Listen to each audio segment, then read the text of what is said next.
Okay. Good evening, everybody, and thank you for coming out to this first town hall at Combermere to discuss the 17th actuarial report that was laid in Parliament last week.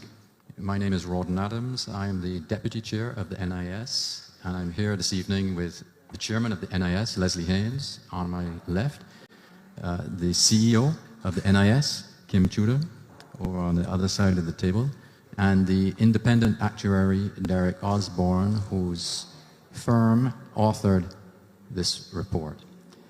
So I'll say a couple of things that are housekeeping really from the top. We have 2 hours allocated, 2 hours plus 10 minutes because we started a bit late. We would ask that when the time comes for questions that you are as succinct as possible so we can get through as many as possible. But outside of that, we really are here to not only inform, but to learn and understand the concerns that, and ideas that the public has. So without further ado, I'm going to hand over to Mr. Haynes to make a few opening remarks, and then I think we'll go straight into the presentation by Derek, so that you can hear the key messages as he perceives them out of that report. Thank you. Leslie. Thanks, Rawdon. Well, firstly, good evening all.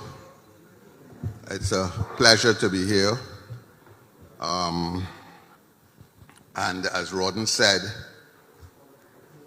this evening, as I understand the purpose of us being here this evening, is for, firstly, the actuary, Mr. Derek Osborne, who's all the way from the Bahamas, and he's been our actuary for how many years, Derek? About 20 years. So he knows the inside workings of the NIS. We are all stakeholders in the NIS, so he's going to inform you basically of the key points in his actuarial report and the need for action. And having done that, then we would like to hear from all present what the suggestions are, the way to go forward.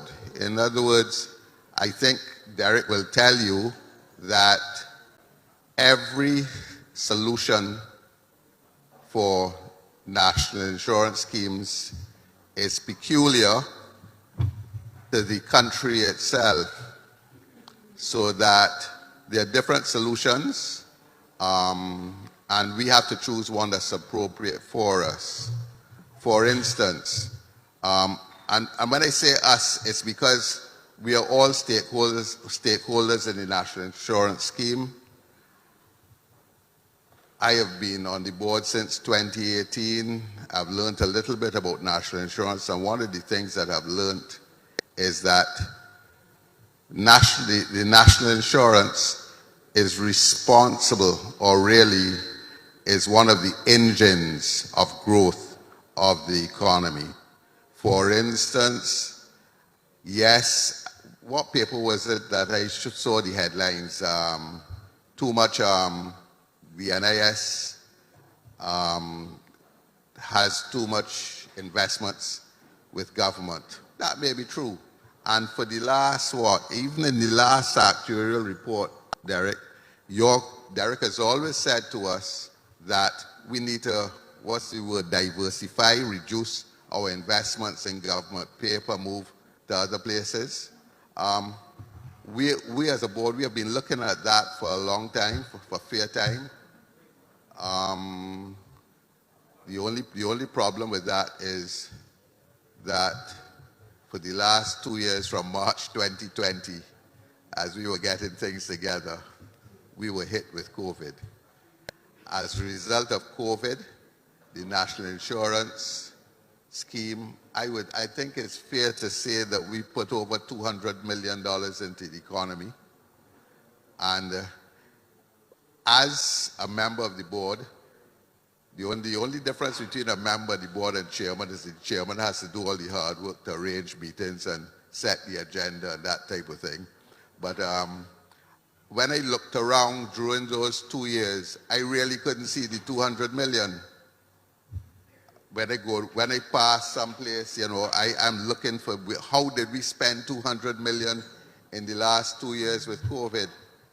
And my answer is that the 200 million was spent keeping Barbadians afloat. And that is where we are. So that I say that to say that we have considered as a board a number of items, but COVID was our priority in the last 2 years. I remember when COVID hit, we worked, and the management team and the staff of the National Insurance worked assiduously to ensure that we did something called the advanced payment solution. I don't know if you all remember that. What it was that rather when you put in for your unemployment benefit, rather than wait the 3 months, we were paying you first and then working out the benefits after. And then we went from step to step monitoring COVID and making sure that funds were there, etc. So we've been fairly busy over the last 2 years. Now that we are, when I say recovering, I would say recovering, now that COVID is almost behind us, it's not as serious as it was before, I think, although the newspapers still reports high numbers, but we are all here, we're sitting together, that type of thing. And Derek presented us with his report, the actuarial report, and we saw the report, and you all know what the report says, but Derek will give you a presentation. That report basically told us, look, we need to find a solution, if not in about 15 years' time. If we continue the way we are, we will not have a national insurance fund to continue with our social development and social security. And that is why essentially we are here taking action early so that we can chart a new course. We are not the only national insurance scheme in this position. Derek can give you the positions of certain national insurance schemes throughout the region, and we are among the few that are charting this new course as early as possible. It's very simple. You're going to a meeting, you leave home early, you have a flat tire, you see there's an accident, and in Barbados, where we have accidents on Highway 2A or on what I call the Coast Road, Highway 1A, you have to change course. And that is why we are here, because we have to change course, and the sooner we change course, the better it is for all of us. And that is why we're here, looking forward to suggestions and hearing what you all have to say. So that at the end of the day, please rest assured that all comments and suggestions made here, made at the other town hall meetings that are to take place later this week on Wednesday and Thursday. Wednesday, we are going to Alexandra School in St. Peter. I'll be home early because I live in St. Peter. And on Thursday, we're going to St. Philip. I already told the powers that be I need directions because I haven't been to St. Philip for years. So that is where we are. So I'll hand over now.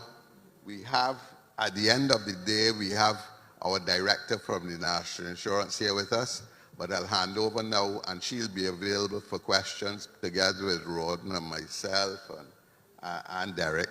And I'll hand over now to Derek, who will give us a short presentation. Is it, Derek? So I'll leave that in your hands. Thank you. Thank you very much, Mr. Chairman. Good evening, everybody. It's really good to be with you to share with you, important things about your national insurance scheme. And to keep things running smoothly, many of you may have seen some of what we're going to share today. But just for repetition, we're going to go through a similar slide deck again. I'll be brief for this time, and we're going to add the options that we can discuss as we consider changes for the NIS. So I think we all know and appreciate what NIS does or is supposed to do for Barbados. As the chairman mentioned, that really was highlighted during COVID with the unemployment fund.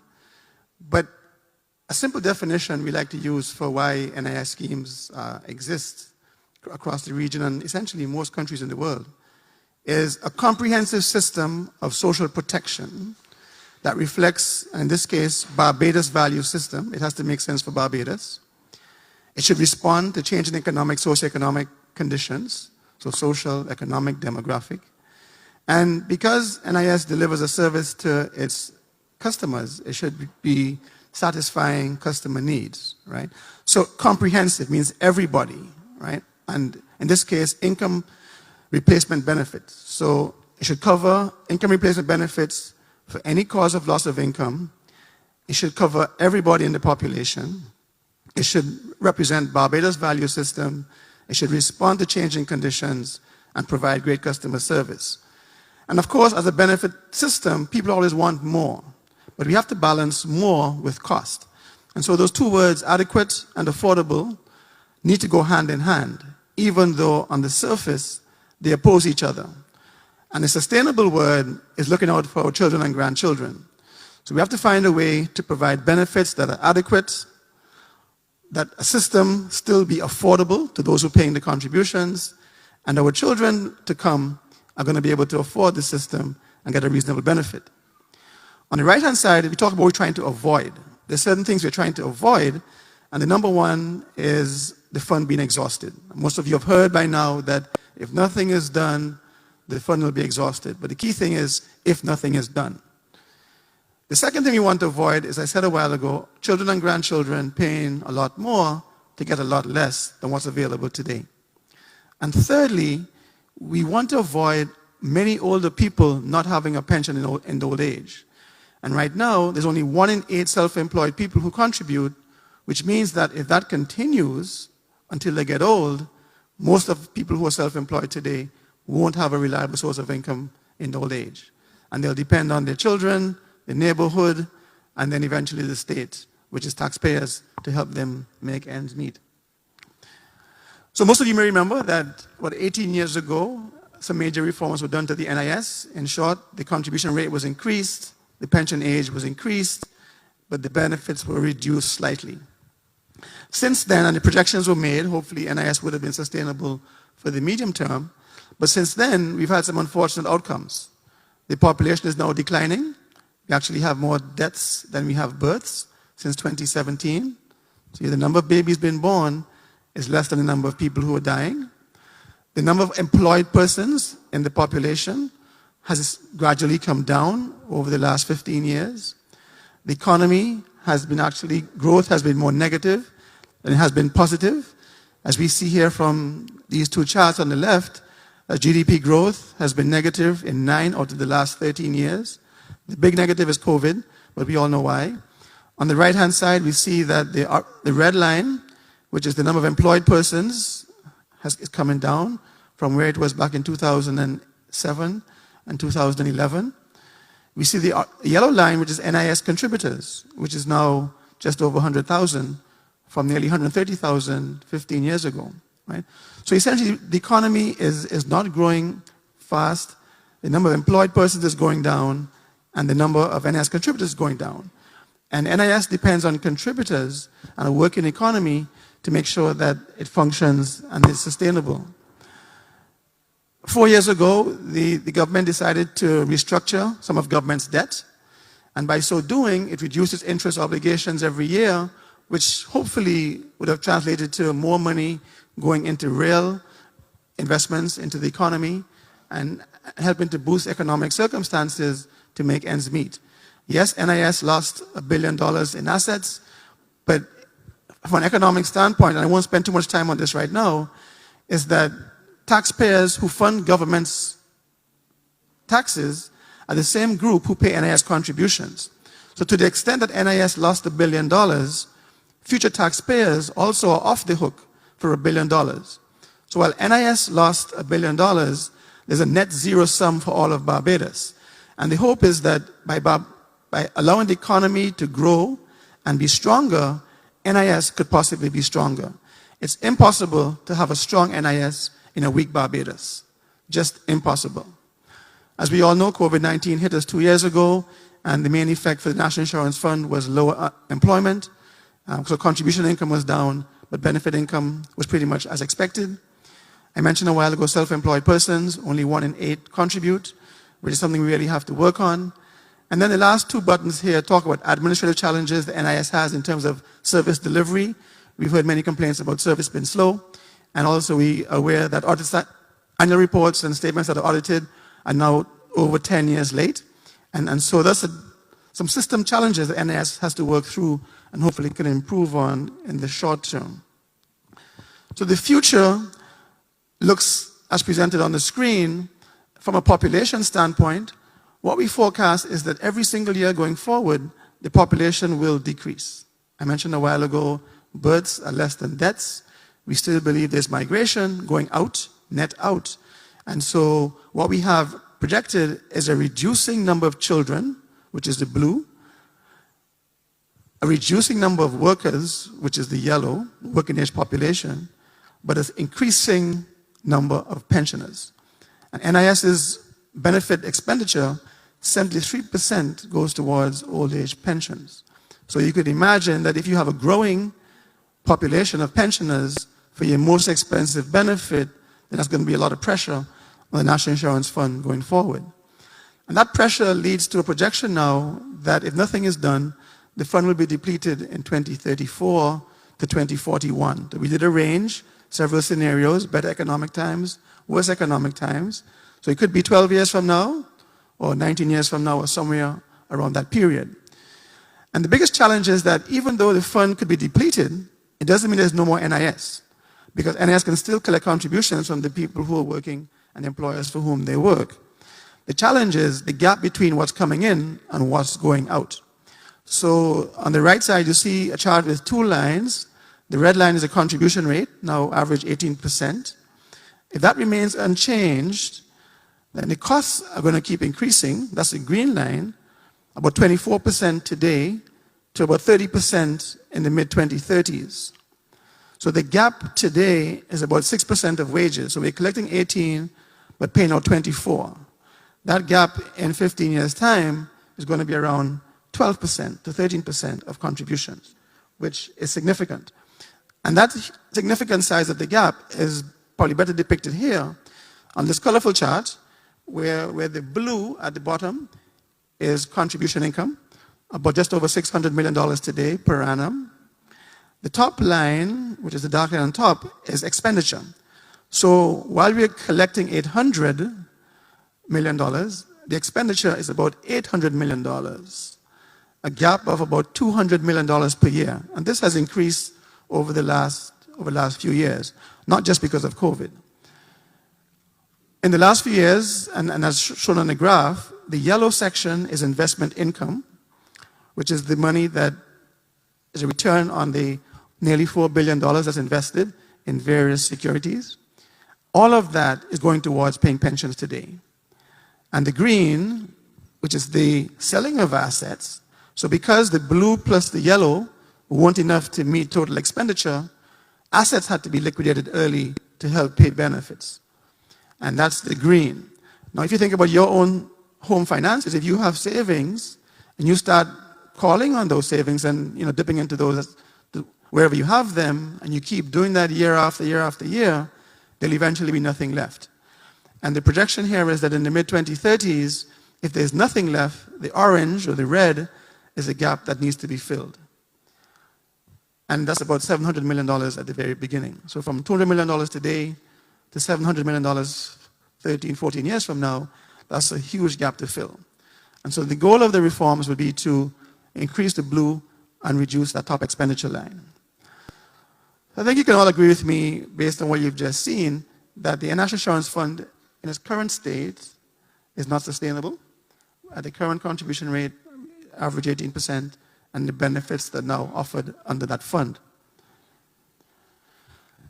And the question is, what could really cause this fund to be depleted so quickly?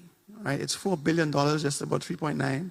You know, that's only 12, 15 years away. What could really cause that? And the first point is demographics, over which most of us have no control over. But as we see here, back when pension reform was done 18 years ago, there were 3.6 contributors for every one pensioner. That's 3.6 people putting in for every one taken out. That number today is about 2.4, maybe even 2.3 as we speak in 2022. And we project further declines to 1.8 in 2040 and 1.7. And this is consistent with family sizes. As we know, long-term people had 5, 6 children, then it became 3 and 4 children. Now it's 1, 2, and in many cases, no children. And if you think about trying to support mommy and daddy who have no pension income, it's much more easy when you have 6 children or 5 siblings, probably better, than when you have no siblings and it's only you to take care of your parents, right? And the same thing for government with taxes, and the same thing for NIS with contributions. We also have no guidelines. So even though an actuary came in every 3 years and did projections, gave a report, made some recommendations, there was no need, there was no requirement for the government of the day to act or do things differently. And so hopefully when we're done the dialogue in the next few months, next few weeks, we can have some guidelines that the next actuary coming in will have, and then the government will have to act if the benchmarks that we set are not met. And the third, and perhaps just as important cause for the fund to possibly be depleted in 15 years' time is kicking the can down the road, right? If we do nothing and just wait until D-Day comes, D-Day will come and catch us. And so what we have in this case is the government deciding not to kick the can down the road and to start dialogue early. We believe there are 4 ingredients that are going to allow the National Insurance Fund to be sustainable for the long term, ensuring that children and grandchildren can get their pension when it's their turn to get. The first one is the economy. As I said earlier, we cannot have a strong NIS in a weak Barbados economy. The two just don't go hand in hand, because NIS depends on contributors earning wages, employers who are able to afford the contributions to pay into the NIS. So what we really want is, if it's a big economy, whether from migration, whether from having more babies, whether it be people working harder, working smarter, Barbadians coming back home and investing, attracting foreign investment and growing the country, that would be the first ingredient we believe for success. The second one is design. NIS was celebrating 55 years 2 months ago in early June, and the NIS today looks very much like it did 55 years ago. And so, however, life has changed. The gig economy is taking over. A lot of people are now working from home on their laptops and their pajamas. And so we have to find a way to catch vendors and plumbers and carpenters, lawyers, doctors, whoever they are, working on an informal basis to pay contributions and contribute to the well-being of the fund and the state in general. And by all programs, we mean even the welfare ones from government and the ones from NIS, so that all the programs we have that support incomes are going to be working like a puzzle. They fit together, no overlaps and no gaps. But having said all of that, we need to find a balance between the adequacy of benefits, the affordability of contributions, and long-term sustainability. In 2022, we know that systems are able to do a lot more now than they were 10, 15 years ago. And so NIS and the government need to find a way to improve their systems so that they be effective and efficient. They all speak to one another, and NIS knows what's happening on licensing on NIS. And so we can find a way to ensure that there's better compliance and better service delivery at all points along the way. And finally, some people say good governance. I like to say honest and responsible government. And this is not only the Prime Minister, not only Cabinet, but all levels of leadership in the country, and in this case, NIS. Right? Leadership is tough. Right? And every now and again, things come at you and you have to decide what to do. And so being honest and responsible means being proactive. It means studying the options and taking those tough decisions in advance of crisis coming along. As the Prime Minister said last week, we are not in crisis. We don't want to get there. And so I think the government has shown that in this case they've been honest and responsible. They wish sharing the full story with the population in a responsible way. And through consultation, the hope is that we can find a Barbados solution to this Barbados problem. So what are the options that we have to look at? And in your own home finances, if you have a shortfall or believe you have a shortfall down the road, there's really only two things that you can do.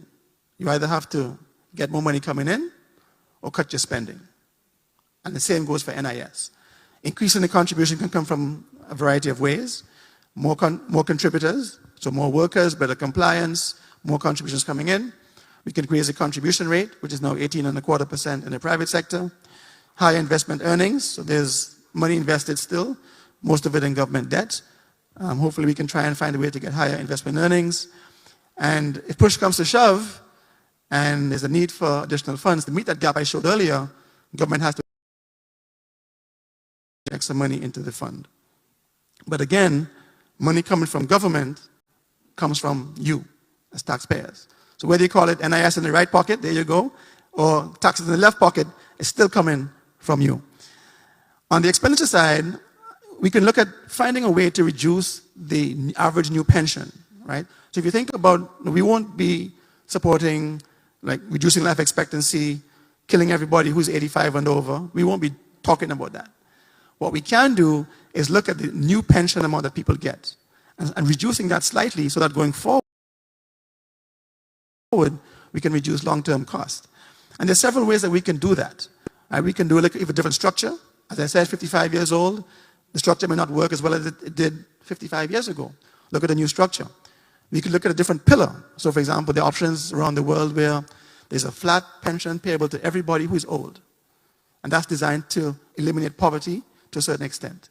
And above that, you can have an NIS that provides a smaller benefit that's based on the contributions you've made and the incomes that you have.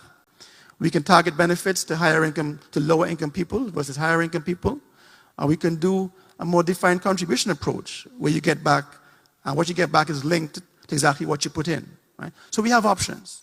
But at the end of the day, the average new pension needs to be smaller if we want to sustain the pension. The second option is to start pensions later. 60 is the first age for a reduced pension. 67 is the age for a full pension. We possibly could start either 60 and move to 62, 65, or maybe move 67 to 68, 69, 70, right?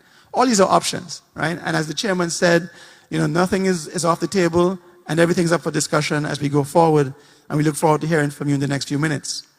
The last point is smaller cost of living adjustments. As you all know, those of you who get pensions, every January or most Januaries, there's an adjustment to your pension. It's small, but inflation has been relatively low in the last few years, before this year. And the law says that every January it should be increased. It was not done during COVID and 21 or 22. We're waiting for the wage index to be produced. That's one of the inputs into the formula. But that could be looked at as a way of reducing long-term costs and having pensioners bear a little bit of the burden of keeping the system afloat. And just to be more specific, as I mentioned some of them already, in terms of the options for reform, we can look at making the increase in the first age from 60 to something else, the pensionable age where there's no more reduction from 67 to something a little bit higher, change the formula. Right now, it's quite generous right now, because after 20 years of contributions, it's 40% of your final 5-year average wages. The 20% that's available after that is earned after 16 years. So it's very, very generous to short service for those with 20 years of contributions. And that could be abused, right? It's also not good for people who, as migrants, come into Barbados, who after 25 years of contribution, or 20 years of contributions, they get a pretty good benefit. And so we have to look at that and see whether after 55 years, there's still a need for such generosity in the early years of contributions. So that would mean taking longer to get to 60%. We could also reduce the 60% to 55% or 50% maximum. So for the young person starting out now, they would know that their maximum replacement rate is maybe 50%, and they then now need to find other sources of income, whether it be through the employer pension plan or through their own savings, to top up to what they think they need to live comfortably in old age. The one thing we are going to look at very closely as well is a career-based earnings pension. So in the US, Canada, and most of the OECD countries, their pensions are based on what we call career earnings. So it looks at earnings from day one, when you started working, to day last, when you stop working. And then we index them and average them over the career. So it gives you really a true flavor of what you've contributed and what you've earned. Right now, it's heavily weighted to short service, as I said, and final wages at the end. And the final point is the multi-pillar system, which I mentioned earlier. So I'm going to wrap up now, but at the end of the day, and through consultation for the next few weeks, the idea is to look at everything that's on the table, right? Develop set of priorities and beliefs that we really want to save our NIS. We believe that, we should not overly burden generations to come, whether we believe that the fund should be invested locally overseas, whether we believe that the NIS needs to be just one component of a multi-pillar approach. And we're going to ask you, the population, to decide on what's important to you as Barbadians, what's important to you to ensure that the fund is sustained, and hopefully, when we come up with the Barbados solution, it'll be acceptable to most. And so thank you for your attention, and I'll pass over to Rodan Adams. Thanks. Thank you, Derek.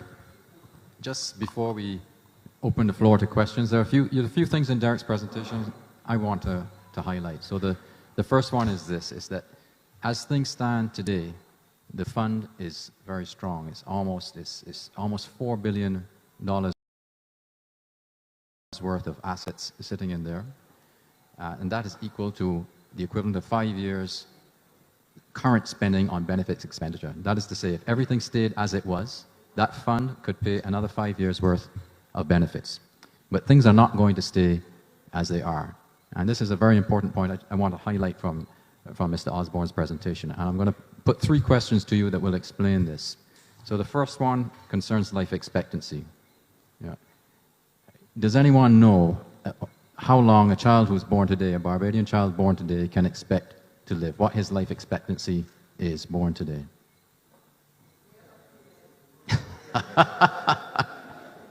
Okay, there's a small margin of error between men and women. There's a couple of years. What was that? Well, you're spoiling my presentation. But it's about 80. Now, do you know the same life expectancy number when this scheme was conceived, for lack of a better word, birthed in 1967? A child born in 1967, what age could they have expected to live to? That's very close. I heard 65. It's a little under 68, about 67 and a half. What does this mean? This means that over time, as people live longer, they're drawing their benefits for a lot longer than the architects of this scheme thought they would draw the benefits for. And those benefits are indexed. So they're not going to go down. They're fixed. It's inexorable. As retirees expand, which is what is happening, the cost of those benefits expands. So here's the second question. Does anybody know what the average number of children a woman today, in childbearing age, say 25, actually has? How many children do women today tend to have?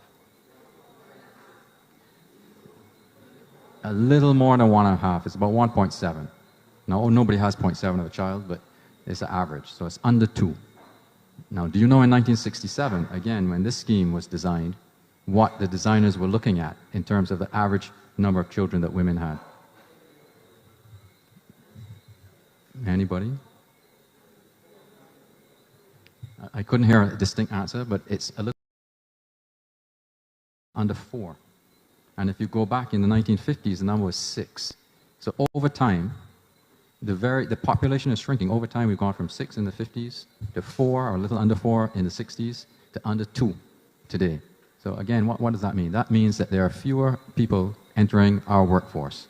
There are fewer people contributing, because it is contributors who pay and finance the benefits of retirees. So on the one hand, we have this growing retiree population, and we should rejoice that the life expectancy age has gone up, but there's a price to progress. And on the other hand, we have a shrinking workforce. And I think 2017, Derek can confirm, was the first year that we think the population actually declined, and natural decline happened in Barbados. So there's a shrinking pool of money to finance these retirees. But this is not the most important point. The most important point concerns the economy. Now, Derek has a slide in there. It was a bar chart that showed the average growth of the economy every year since about 2006, I think it was. Now, even if we drop that outlier in 2020, if you look at that chart, have a guess at the average economic growth every year for the last 13 or 14 years. You think it's 2%, 3%? It's less than 1%. On average, every year, our economy, since the period portrayed in that chart, has gone up about 0.7%. Now, in the 1960s, the average growth every single year from 1960 to 70 is about 6%. So look at this scheme. 1960s, very strong economic growth, high fertility rates, and which meant a growing and expanding workforce, and a relatively low life expectancy compared to today. That scheme was not designed for the times we live in now. It's a structural problem that we're facing today. And by structural, somebody asked me, what do you mean structural? It's like any parent at the start of every school year has to buy shoes for their child, and they know every year the child has outgrown the shoes. Our benefits have outgrown our capacity to pay them. So when I say it's a structural problem, this is what I mean. And I want to put a number on it because I know many people in the press and in social media are focusing on operational issues, and these are serious things that we have to look at. But this structural problem, this report forecasts a deficit in 2040 of about $908 million. Right. Now, if we look at some of the key things we could do on the operational side, Derek mentioned the investment portfolio. I think that's been averaging historically about 6%, in recent times 4.5%, 4.8%, which is respectable, I have to tell you, although people are saying in parts of the press that we can sweat a lot more money out of it. Let's say that we could double that, which is a very tall order, but let's say we could double that. That would be worth about $180 million, okay? So bear that in mind. And the second point, there's been a lot of talk, and we have to do it, about improving compliance, or as we were told to say by a medical professional, adherence. You know, apparently that encourages people to take their medicine rather than asking them to comply. But let's pretend for a moment we could regularize the entire informal sector. We know what that represents. The IDB had a study of about 2016 that estimated that to be about 1.5 billion US dollars. So we can infer from what we know about contribution rates that represents about 34,000 people, and that would be worth about $220 million. So those are the two big things that we can easily identify where we can improve. But together, they don't equal half of the deficit that's coming from this structural problem. So this is the huge challenge that we have. So although it may be daunting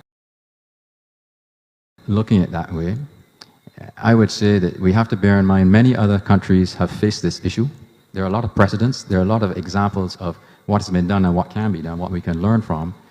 So I would say don't be disheartened. We can collectively, we can fix this. It's been done in other places, and we can do it also. But it is important to look at the overall structural issue we've got when we're coming up with ideas and when we're making our comments. So I want to stop there for the moment and invite the floor, open the floor, and invite some questions now.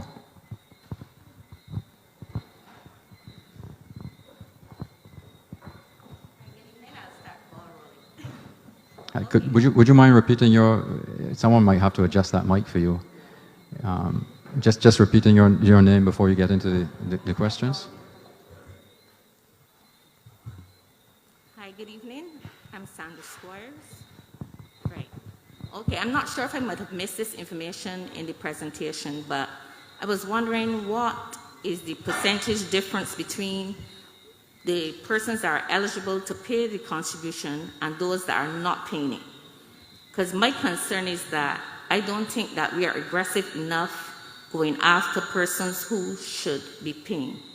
So I think that's one area that we can look at or give more attention to. You want to respond to that?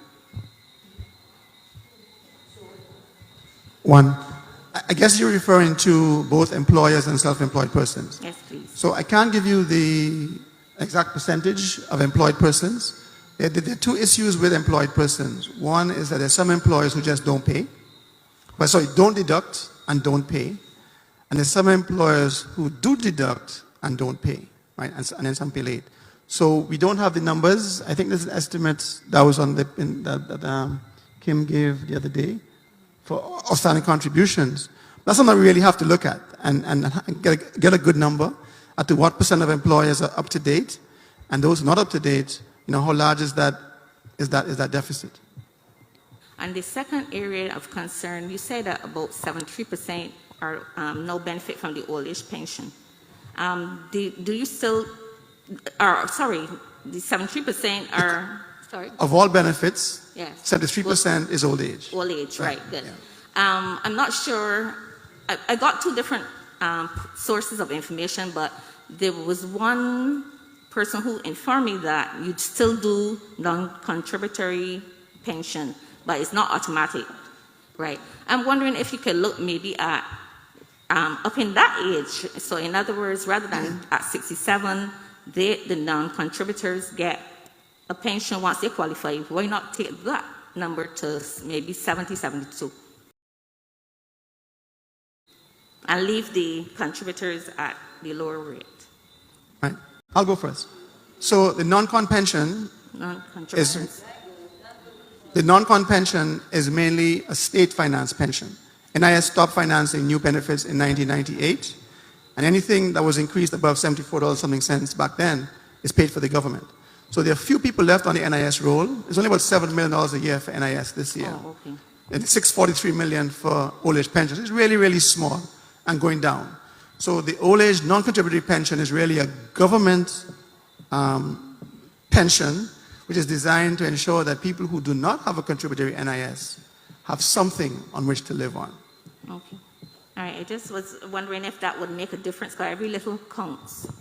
Every little counts, and I'll say it now. So NIS has other benefits as well. There's sickness, there's maternity, there's invalidity, there's survivors, and all of them look as they looked 55 years ago, right? And so we need to review each of them, determine what a true objective for each benefit is today in today's society, and determine whether we need to change. Now, a change could mean plus. For example, paternity benefit has been talked about for several years now. We have employers who are now paying a benefit to husbands and male spouses whose wife or girlfriend had a baby, right? But NIS does not have a benefit for that. And so the thinking is within the Ministry of Labor that if we have a paternity leave in the law, that employers must or should allow men to take leave, and NIS in turn has a benefit, right? So we have to look at maybe adding or improving some benefits, at the same time having some reducing costs, so to have a net zero effect at least. Okay. All right, thank you. Thank you for your question.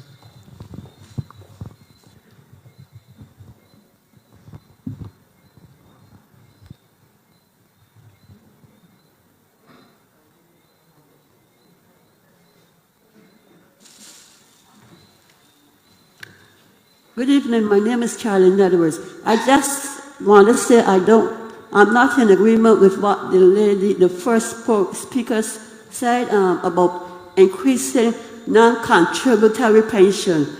My mom was a lady, she never had work, but she went about the welfare and those places to try to get help. She was a very innocent person, and things was very hard with her financially. And when the age came that she was able to get pension, I used to be very proud to see she having her own money, and that provided a lot of independence for her, and it made me very happy. So, a no to that statement, please. Right. Well, thank you for that. And just to go back to the first point, I think, and she made a good point about the age, right? We have to look and see whether or not 67 is the right age for non-contributory pension. As Mr. Adams said earlier, we're now living a lot longer than we were 50 years ago, 20 years ago, right? And so it could be maybe 68 for the non-con pension. And that, while that won't save NIS any money, it'll save government some money. So they can do more with what they have to improve other circumstances. Good evening. I sat there and listened to everything I don't think the people on here can hear you, so come a little closer, please. I sat and I listened to everything that everyone had to say. You made a comment stating that there are structural issues and deficits. For a couple years now, we've been hearing that governments, regardless of if it's B, D, or NDP, if they have an issue, they draw from the National Insurance Scheme. Now you're saying in a couple years, the scheme will be depleted. Is there any way for us, Bajans, who have contributed to the scheme, to recover those funds? Because that is part and parcel of the problem. We cannot be putting money into a fund, and every time the government has an issue, they dip into the fund. Because at the end of the day, when you dip into the fund, you're dipping from money from the citizens. We didn't tell you that you could dip. No one asked us if you could dip. But now you're here and you're asking us for solutions to a problem that you guys created. We didn't create this problem. We are law-abiding citizens who contributed faithfully to a scheme, thinking that when we get 65, you move the table to 67, that we're assured a pension. It's not fair on no kind of level.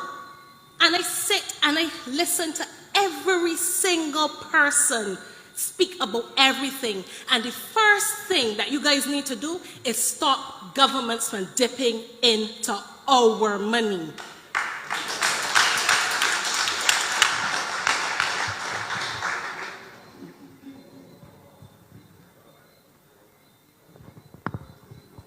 You want to go?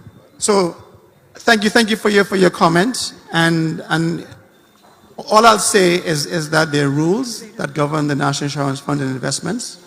Any money that government borrowed or that was lent to government was done, as far as I have seen, in the proper way. There was debt restructuring, which accounted for all government debt. And I think that, so we have to find a way, as she said, to ensure that governance, that I mentioned good governance earlier, right? And I think it really relates to good governance and strong boards. So if there is a phone call from a minister or pressure from the government to lend some more money beyond what your limits say is acceptable, you say no, right? And I think, so we have to find a way to have boards and leaders that are going to be responsible and ensure that the funds are borrowed and invested wisely. And, you know, again, we have to remember, any money that government spent was spent on the people of Barbados. You may not agree on how it was spent. Sorry, but no? Well, I'll leave that one alone, and maybe Mr. Adams, but I really believe that when government collects and spends, right, it spends money in the budget, whatever budget has. Just before the next question, I just say, when it comes to governance, that this board feels very strongly that it's going to do everything in its powers to make sure that the rules around what's called the fund itself are respected. We know that rules have been changed in the past. I think 2013, the rule was changed to up the allocation in terms of money lent to the government. I think these things and the process by which it's done certainly need to be reviewed. You know, however that fund is managed, it has to be in the interest of the NIS first. I'll stop there. Well, I just wanted to add my little 2 cents to that. As I said earlier, the National Insurance Scheme is a social security scheme. It assists with the development of the country in the sense that where people pay national insurance, those resources are pooled. Once you have those pooled resources, the country can develop its infrastructure and can do projects for the benefit of the people. Yes, that is one side of it. On the other side of it is how far do you proceed with your investments in government paper. I think, and Derek can correct me again, he knows the figures on the top of his head. For the last 2 actuarial reports, or possibly more, Derek, you can tell us, you have always recommended to us that our investment in government paper should be reduced. Correct. Presently, I don't know the figures. I think it's something like 60-something%. You go ahead, Eric. Yeah, so the chairman is talking about, so NIS does have an investment policy, and they've always had one for donkey years. And the policy includes what we call an asset allocation target, right? So it has equities, say, between, 5 and 10%. Well, each asset class has a range which is acceptable. Government bonds, I believe, was 50% for the most of the period in the last 15, 20 years. 60 or 50, I think it's 50, 60. It doesn't matter. The point, though, is that for the last 10 or 15 years, they've exceeded the maximum limit in the investment policy, right? Which means that even though the policy existed, boards still allowed further investments to be made in government of Barbados, okay? And that is where I think the weakness lies. As I mentioned earlier, and I really believe this, and I believe in good governance. If a minister calls, and the Minister of Finance ultimately has authority to drive investments, that probably can be looked at to change. But if a board is resolute that we're not investing any more in government, a phone call can't change that unless it becomes a directive from the minister in writing, and then on the hook is the minister, not the board, right? And so hopefully board members in the future, whether they be from labor, from employers, or from the government, can be strong enough to say, we agree with the policy we have in writing, we're not going to change from this policy, and then so we're going to say no if any investment, whether it be public or private, does not meet the terms of the investment policy. Thank you, Chair. I was going to say, shall we move on to the, you want one more point? Okay. I just wanted to say two things. One, that with respect, the present situation with the board since 2018 is that far from there being any investment in government bonds or paper, it's the other way around. Because of the restructuring, etc., you know the story. But secondly, getting back to the board, the board is, as far as I am concerned, a very strong board. It is institutionally or structurally sound and strong. In accordance with the Act, we have on the board a representative, a board member nominated by the National Union of Public Workers. And normally the General Secretary, Richard Green, attends. If he can't attend those meetings, his deputy attends.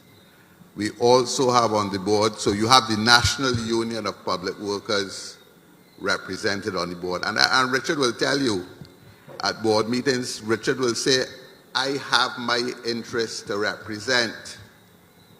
The other person on the board, the other union members, if I may say so, is a representative from the Barbados Workers Union. And the same thing applies. So between the NUPW and the Barbados Workers Union, the interests of the employees in this country are vigorously represented. 3, you have another member of the board is a representative from the Barbados Employers Confederation. So employers are represented, as well as a representative from the Barbados Hotel Tourism Association, which we consider to be our largest employer. So that when you look at the board, and then you look at that, and you look up, the government then appoints 3 board members, or the minister, and those board members are to be appointed you look at the qualifications and what they can do. The recent appointment, first of all, there was Mr. Avinash Prasad, dealing with investments. He was replaced by my friend Rawdon, who, as you can see, is knowledgeable and knows, as far as I'm concerned, knows exactly what he's doing. In terms of investments, recently on the board. Again, we have Mr. Michael Edgell, who is an accountant, retired from KPMG. And not only that, he's familiar with the accounts of the NIS because he was at KPMG, he had dealings with the NIS. So I say that to say that yes, the board is a strong board, and this board there are a number of issues that it has, but at the end of the day, I am satisfied that we have a strong board, and it is. Thank you, Leslie. And just to underline a couple of things, we know about the investment rules and how they need to be enforced. This is more about those rules than anybody coming in and taking money. Nobody came and took money. This is really about following the governance policy. But I want to underline again that really we're here about all of these matters, but above all, this difference between the structure of this scheme in the 1960s and the structure of it today in the 2020s, that structural problem that I mentioned. So I invite, I'm sorry you've had to sit back down, but please come and have your question, but let us remember the overall reason we're here. Good evening. My name is Jane Goddard. I have been working for 46 years and contributing continuously. I have benefited from maternity leave. I have benefited from sick leave. For most of the 46 years, I have been in accounting. One of my responsibilities for most of the 46 years has been payroll. At one time, would have been probably the late 70s, the government used to change percentages and do retroactive payments and all sorts of things with tax and with national insurance. And I was one of the programmers at Plantations Trading Company Limited who was responsible for programming those during the night so that they would be ready to work the next day. Now, I believe that the first thing that has to happen, no matter how strong the board is that the 10 years without audited financial statements is unacceptable. We need to know what the position is. I heard the Auditor General say that not only is PAYE, no, isn't right, that national insurance is paying dead people. That I have a problem with. I believe that if there is an audit and things are put in perspective, we will be able to move forward from a better position. Now, I am old, not that old though, and in my younger days, an officer from the National Insurance Scheme used to come around. She didn't come around every week or every month, but her visit was a pleasure. She came to check to see that all the calculations were correct and that we were doing what our duty was. That stopped many years ago. And I think that what we have to do now is to try to encourage people without threatening them to file and pay national insurance, whether they are self-employed or employees.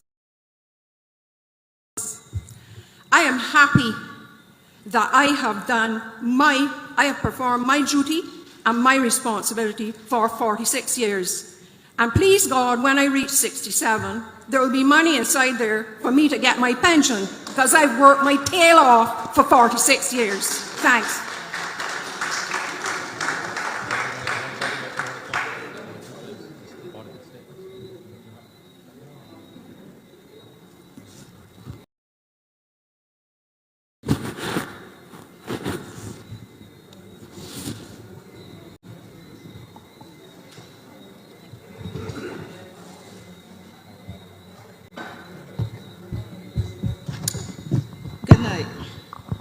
I beg your pardon, ma'am. We just were deciding who would answer the previous comments, you know.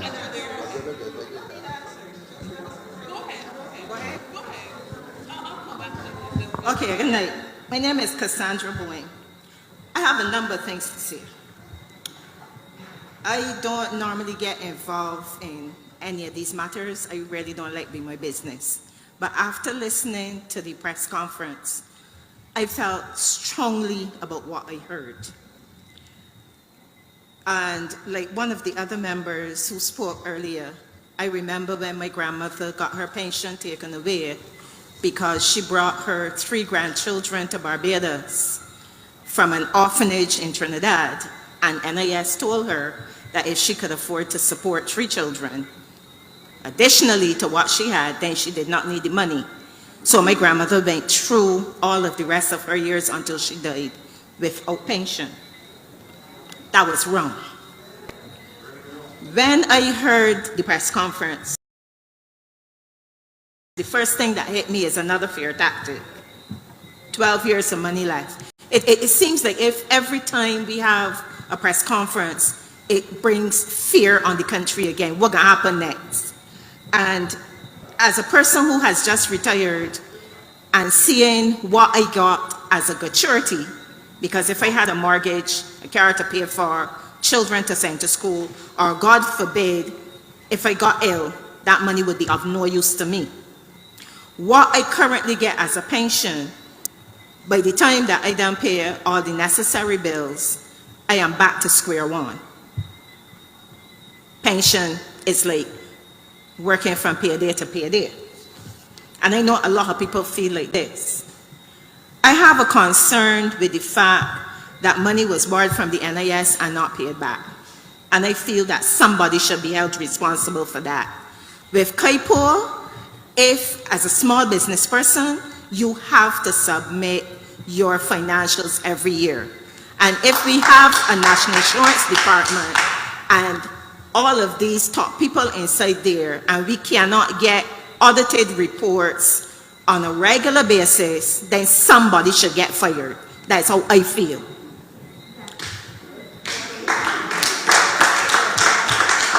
At this point, I feel that legislation should be put in place that no more money should be borrowed from NIS for the next 12 to 15 years, unless it is for investment purposes. I also feel that it should be made mandatory that reports have to be filed on time or reprimand those in charge for filing and due diligence.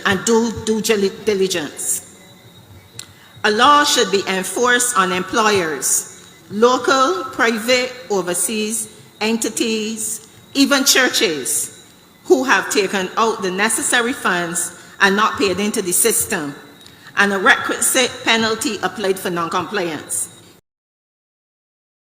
It is done with land tax, and it is done with VAT, and I feel it should be done here, and police. Nothing should be allowed to go through the cracks. Employees who decide they want their pay, employees who decide they don't want to pay in the NIS should be reprimanded. Likewise, employees who decide they want to pay their NIS themselves should be locked into a system to ensure that they can do so. We have the technology. The Prime Minister assured us we have the technology, and I know it can be done. When I went into the system at 18 years old, I did not look down the road and think about retirement.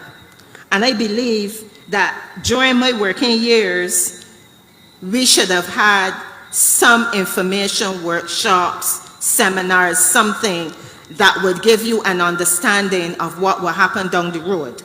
That was never done. At this point, I believe that we can work with insurance companies to see who is willing to provide a good pension plan for workers and ask them to pay into the system along with their national insurance so that they can get the leverage going down the road. We need to educate. You see, we can't sit down here and say 55 years down the line, we now check in for this. It's a waste of time, okay? We need to educate from the primary schools all the way to the tertiary level about the scheme, the benefits, and what we as a people need to do to keep it sustainable. We cannot have people coming out to UE as textbook artists, not knowing nothing more. And I am saying that with every passion I got in my heart, because I worked with some of them, textbook artists, and not knowing that these are things that they need to do. Also, when I worked in government, and I wanted to have a side business, it was like pulling teeth. You had to follow the rules. You had to write and ask for permission. Had I been allowed that second job while I was there, I would be able to sit down quiet tonight and say I have my nest egg. This is something we need to go back and look at.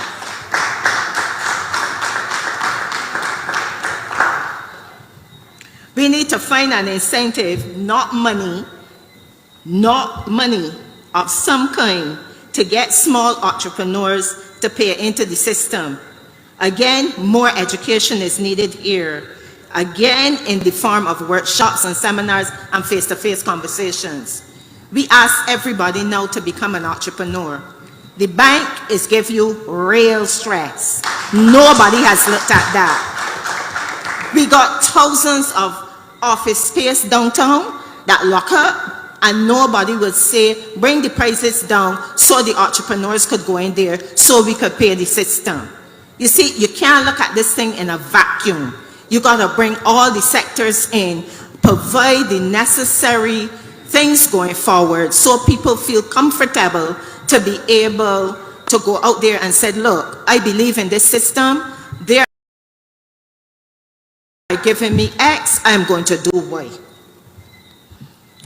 And this is my last little bit. There must be transparency at every corner, whether it be NIS or anybody else in this country. If we do not get it right now, we will suffer even more down the road. And a lot of people in this country suffering. Might not be all up there, might not be some of us in here, but a lot of people in this country suffering. Gone are the days when your next door neighbor would give you a breadfruit. Now you gotta pay for it. That's how serious it get in this country. Many of my friends from overseas ask me, how I afford to live in Barbados? And I usually smile and say, I do with what I have, and I'm grateful. We will not keep the cream of the crop around this country. They will seek greener pastures. Honestly, if I had the opportunity, I would go someplace else and live. I don't want to live here anymore. I really don't. I want the same problem somewhere else with different people. The other problem that I have is that every time you see a board announced, the same faces is like Coke and Pepsi. The same people, the same faces. What about me? Why can't I be on the board? I might not be an actuary, I might not be an accountant, I might not be none of those things, but I got a brain and I understand, and I probably understand better than the people who are on the board. What about all these other people in here? We don't get the opportunity to be on the board. And yes, sir, I understand. BWU, tourism, and all of these people wrap up in the same bag. They're going to speak the same language.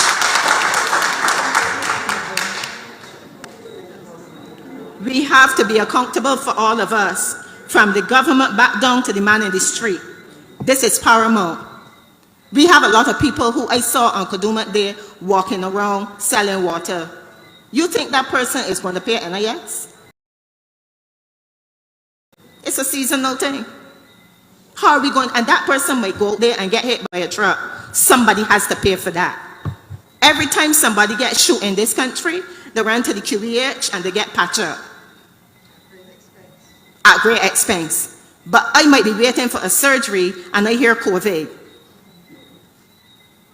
I hope people listening. I just had a friend who went in there, dialysis, and there was not a machine. When a machine was provided, nobody knew how to use it. That person died. This is real, people. This is real. And I honestly, I feel real passionate about it. It is very real. We have, it's not only looking at this scheme, it has to be a holistic thing that we are doing. The world has changed, and more changes are coming, and we have to be ready. If COVID has taught us nothing, let us learn from it. Thank you.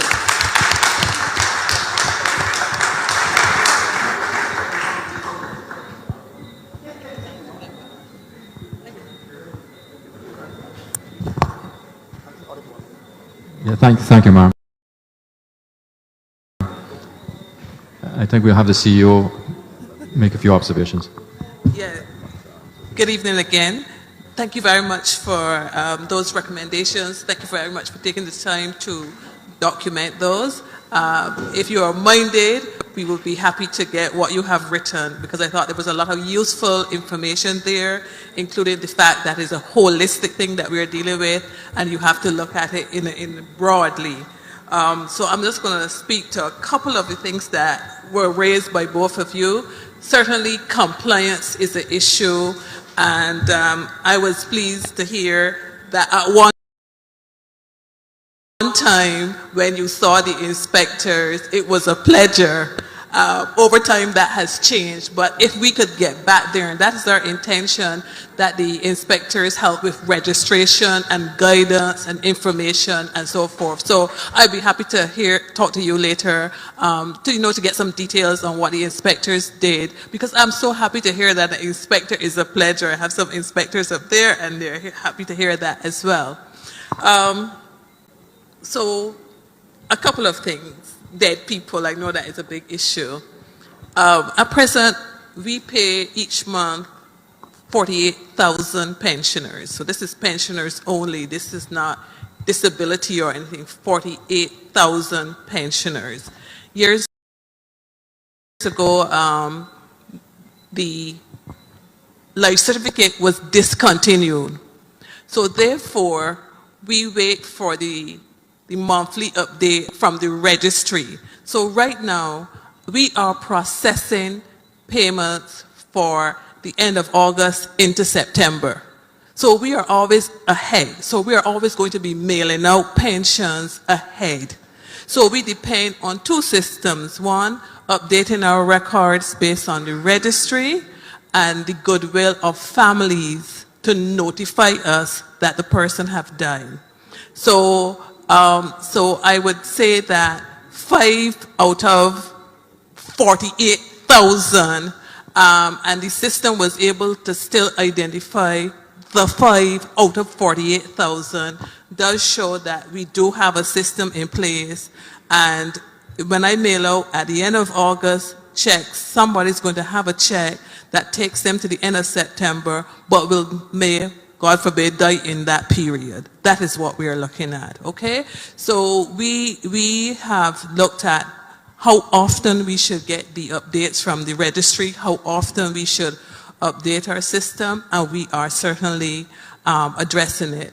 When we did some investigations, these things happened in 2020, and when we went to the home of a deceased person, they had the check stacked there. So they just figured that after a while we would stop sending them, but they didn't think to return them or to notify us that had happened. So, but rest assured that that is something that we are working on. The other area is the audit. The NIS manages 6 funds, and the funds are all separate. The NIS fund, the severance fund, unemployment, catastrophe, retraining, and the sugar workers providence fund. And I want to pause here and say that the sugar workers providence fund still have a number of persons, 5 persons who still receive benefits, and so that is slowly coming to an end. And that shows you that from time to time, you always have to adjust. The sugar workers providence fund was needed 55 years ago, but it's not needed now. So you always have to be looking at what social security measures that you need to put in place.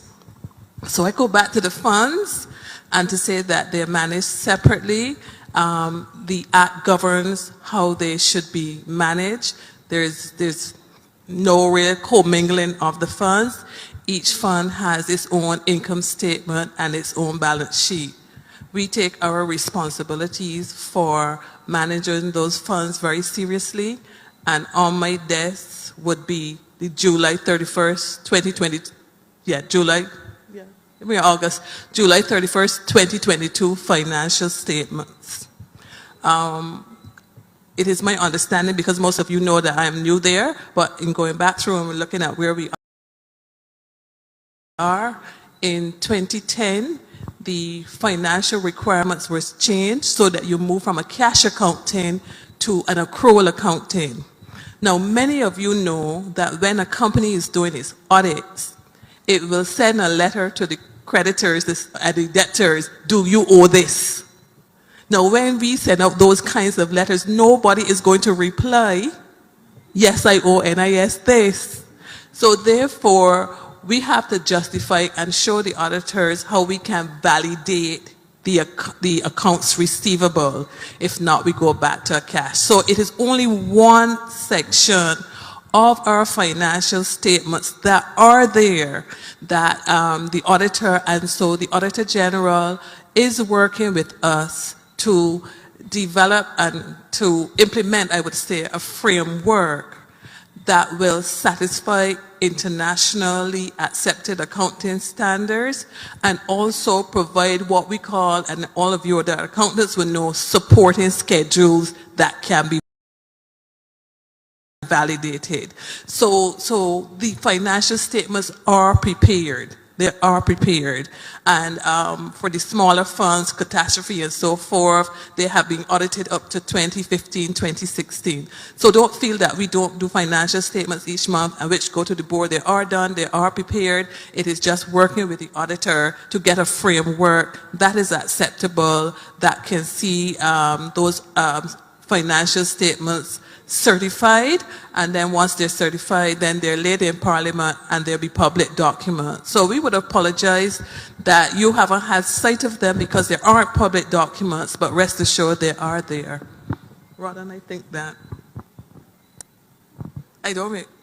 I think I answered most of the questions that you asked. I think if you need any further, I am happy to share. I would just add on one thing there about the timing. We are very hopeful the accounts from 2012 to 2017.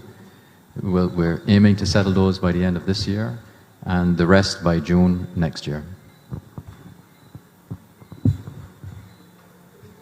I am Norma Springer, and endorse everything that has been said before. I want to posit that fixing the NIS is just fixing the roof of the house. We have to look at the walls and the foundation. And the walls and the foundation is actually the labor structure systems, how the labor systems are organized and managed in Barbados. And we spoke about good design and capturing all the workers. And when I say all, definitely all. And you're working on that. I give that.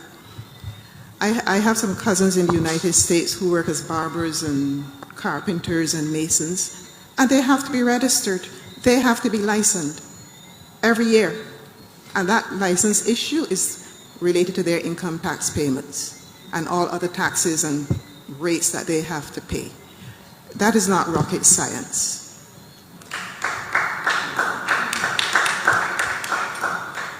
The other thing that concerns me is that in this day and age, Barbados still has all these little funny little databases, a database at the registry, a database at NIS, a database left, right, and center.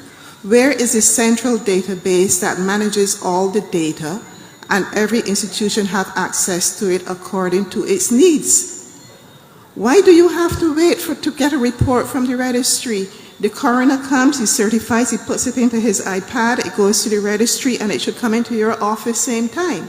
It should be flagged, even if it's just an orange flag, that you're alerted, this person has died, the coroner and the registry are going through their processes. And that alerts you to do certain things. So we're talking smart and all sorts of fancy technology and engineering systems, and we still have all these little minutiae around the place, which I can assure you is much more expensive than having one central database that manages all the data for Barbados and becomes even an income sector if we manage it for the rest of the region.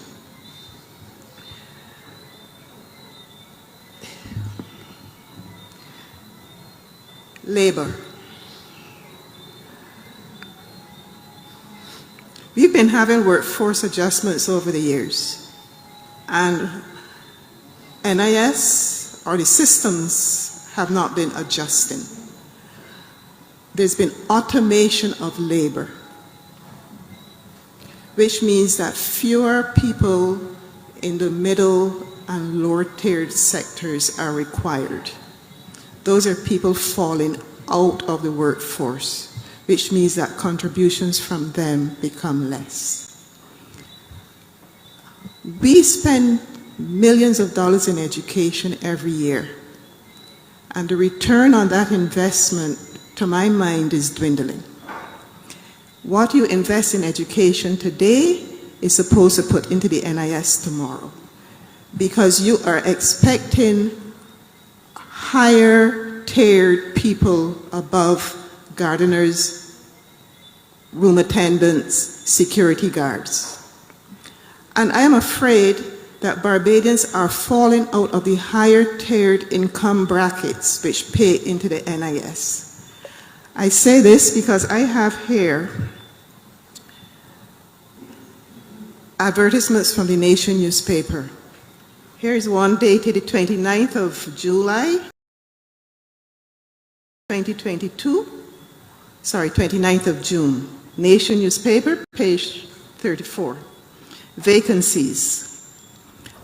Nichols Bakery, a depot supervisor, a baker, and a pastry maker.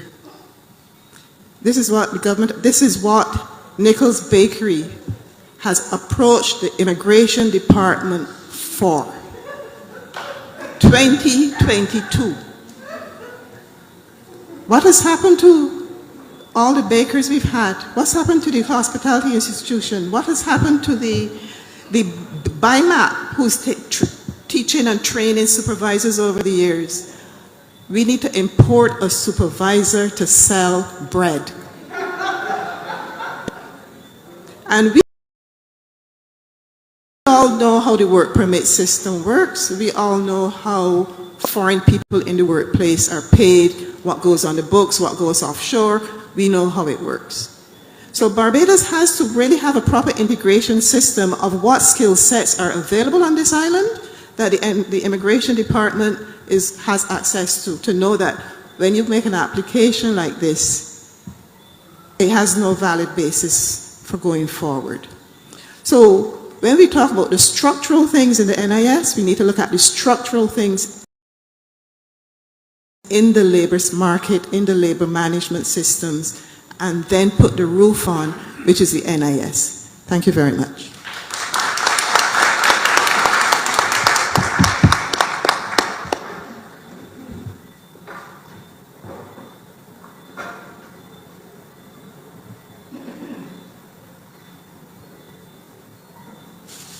Good evening. My name is Carolyn Edgel, and I'm happy to hear that Mr. Osborne was around for 20 years. In your introduction, you talked about the amendments that were made to NIS. We had increases 3 to 4 years. We changed the retirement age from 65 to 67. What we have not heard is the impact that that had on the fund. 10 years ago, we heard that the NIS fund will go belly up in the 2030s, in 2040s. We made adjustments to the contributions, but you had your slide earlier with the possible solutions, and on that slide, you still talked about increasing contributions, you still talked about increasing the retirement age. What was the impact of changing those contribution rates and increasing the retirement age on the expiry date, if you want to call it, on the fund? Because if we are going to say that the impact was 1 year, 2 years, 3 years, we are going to be here 10 years later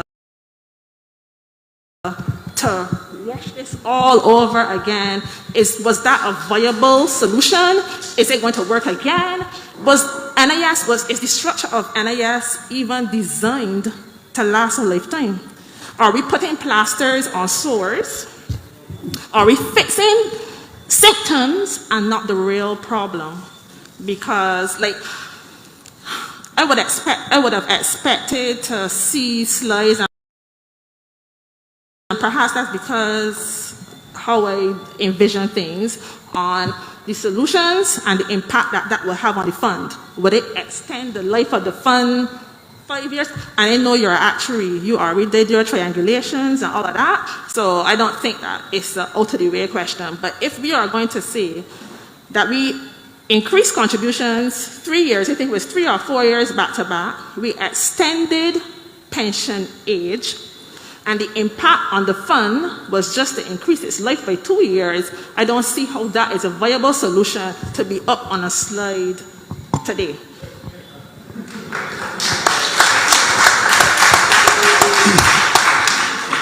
Okay, thank you very much for that. You said some really, really good things there, and I'll try and be as simple as I can. So, excuse me?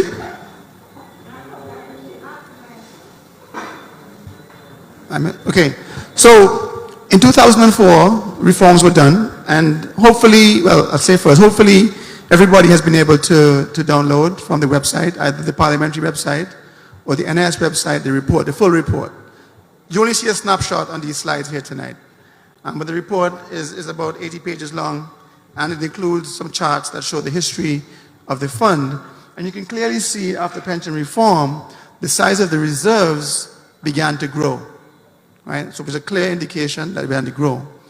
Not in the report is a graph that I have seen internally, which is a graph of the average pension, right? Which is designed to be at least stay steady after reform, and we see that. So the reforms actually had some impact after the few years. What has happened, however, is that the number of people working, number of people contributing are a lot less today than was projected, right? And so if you make a forecast from 15 years ago, 20 years ago, and instead of economy going at 1.5%, say, going at 0.7%, jobs are not being created, and the NIS is losing year after year, as we saw here. The number of contributors is actually going down from almost 128,000 to 105,000.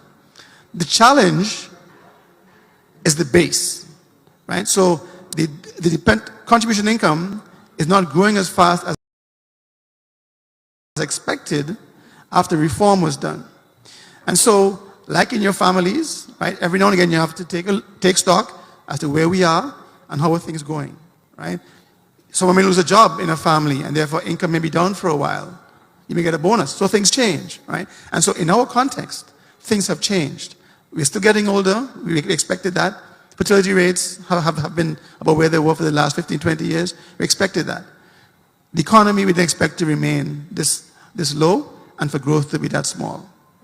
And so the idea for going forward now, why we don't have in the report the effect of certain solutions, and I'll jump to this slide now, is we need to hear from you first. We need to hear from Barbados what structure, what type system, what age, how generous should NIS really be? Right? And then so after we hear these ideas from you, and we heard many ideas today so far about compliance, about systems speaking to one another, about good design, and all those things. If we as Barbadians believe that every self-employed person, whether it be a vendor, a lawyer, or a doctor, needs to pay contributions before driving a ZR van, and the government does that, we can't have people screaming out 2 years later saying, my sister can't drive bus because, she has to pay and she can't afford it, right? So we have to make sure as a country that in the US, folks pay their taxes because Uncle Sam is going to get you, right? Maybe in the Caribbean, and Barbados is not alone in this, this is across the region. Nobody has successfully done self-employed compliance. Nobody. But if you're serious about doing it, it comes with consequences, right? And that's why I mentioned at my end, we have to come with some beliefs and some priorities for the reforms. What do we really, really want to achieve? And are we willing to abide by those things that are required for us to achieve those things? And one of which is the self-employed, the coconut vendor, the doctor, the lawyer, the taxi driver cannot ply his trade if he doesn't pay. And he could pay it once in his license, probably pay it over a 12-month period. As the lady said, we have systems now. We can find different ways to do different things, right? Allow shopkeepers to take contributions. The same way Lime and Digicel have been able to let shopkeepers sell minutes. Find a way to let shopkeepers or rum shops sell NIS contributions, essentially, right? Let's make it simple so people, wherever they are, not having to go up to the office between 8 and 4 on 5 days a week, but find a way to meet them where they are with technology in your hands, in your phones, and pay contributions. So we have a system that everybody pays in and can be sustainable for the long term. Respectfully, that I don't think you would answer the question, because my question was very specific to the impact that the increase in contributions and the retirement age had on the fund. Right. And I heard everything that you said, I understand everything that you said, but it did not specifically address the question which I asked. Because if we are going, the buzz up there is we want to raise the retirement age to 72. We just raised it to 65. Mm-hmm. How much impact did that have on the life of the fund? If it only had 1 year, how much will 72 have on the fund? And you didn't answer the question that I asked, and I appreciate everything that you just said. It doesn't mean that what you said wasn't worth it. I got you. Mm-hmm. Right, so what I'd say is that, the reforms was one variable in the mix. I mentioned the economy. So we had a positive, hopefully, from the reforms, more contributions coming in, less benefits going out. But the economy and real life happened so that the number of contributors going in has decreased so much more to offset whatever benefits there were from reforms, right? And so in the report, we can see in the chart some effects of reforms. There's no real number as to how many years it gave us or how many years the economy be negative has given us. But it's offsetting circumstances have happened.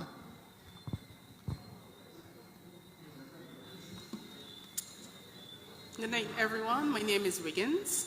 I have some solutions to help in terms of the fund. Some may have been mentioned already. I know one has been mentioned, where we stop governments from having access to NIS funds. NIS funds are funds that I put there. So government should not have free access. And when I say free access, let me explain. Chairman and deputy chairman, both of you I blame for some of this debacle. Because you should have said no to government when they come. But you know what? It will cost you your jobs. Because Don Marshall, when he said no, they replace him and give us someone else that tell them yes. You got a backbone. Don't be spineless jellyfish. 2, government needs to repay every cent that they take from NIS, whether in cash or gold bars. One of the two. 3, we, the contributors to the fund, want to take both the chairman and the deputy from being compromised. So you should not have no rights to give approval for any money going out to investment unless me, the contributor, my money, you put something, you send out, say, this is what we want to invest in, and you tell me vote if I agree. You give me everything I need to know. Don't let me go and dig and find that you tell lies. And I will say, yes, I think this is a good investment. This is the reason why I think it's a good investment. You have my blessing. But tell me, NIS invest 60 million in a 4 season. That ain't nothing for them to invest in. They ain't getting no return on investment. You got 2 buildings up there that NIS build. What return on investment they get when government sitting down in the offices? What return on investment they get him? I want to tell me that when making good decisions when it comes to investment, I say no. I say no. Now, the lady made an interesting point there, and I agree with her. I'm trying to remember what point she made. Can't remember that point. No, the next one. I think all the citizens of Barbados should do a class action lawsuit against the government and make them repay, as I said, every cent in gold bars or cash. You see the paper that government has NIS holding? Tell me, when I really think when they get back anything? They got pensioners crying now when they tell them they can get back the little money. When they decide, all right, let me buy the bonds, help Barbados, and then get back my return for my pension so I can live good. We got a lot of pensions out there suffering because of government paper. That needs to stop. So, gentlemen, chairman, and when I got backbones to tell the government no going forward, that is what I want to know. And increasing the age is a no-no. You need to bring in younger people into the system who can work longer. When I hit sick, I would like to retire all right now. And that's the truth. I would like to retire all right now, and that is the truth. You think the average lifespan, I hear that the deputy said is 80. I disagree with you, sir. The average lifespan anybody is given is 70 years. I would like that when I retire, I got 15 years of good enjoyment for retirement. I am not working to no 67, nor no 76, nor no 72. I would like to retire at 55, but that ain't possible neither. So I take the 65. Increasing the payments, not the issue. That will not help either. Because we did that back in the day and say, oh, it gonna help. It help? No. You know why? When they're using the excuse that people falling out of the system, that's the issue. I would like to know from the actuary, because you're the 20 years in the business, how much money government take out the NIS and they pay back. I want every cent. Government need to pay back me money, and you need to put that as one of your recommendations. But sir, you look your job and you want to keep getting the paper roll. Don't do that.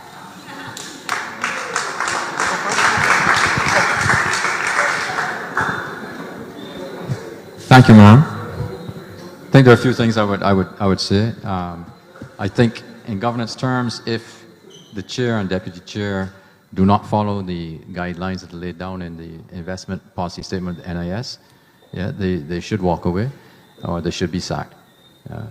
Certainly that would be my attitude. And if, as has been the case in the past, that the decision is imposed on them, they then might want to think to themselves, what am I actually doing on this board? If even though I say don't do it, it gets done. You talked about the approvals of investments. I don't want to misunderstand you. I think you were saying you would like to have a voice in that. I just want to say at the moment, the NIS has a dedicated investment unit. I think there are 4 people and 1 more to join who are highly qualified. They are professionals. They scour the market for investments. They analyze them, and they present the papers to the board. So the board is not going around choosing these investments.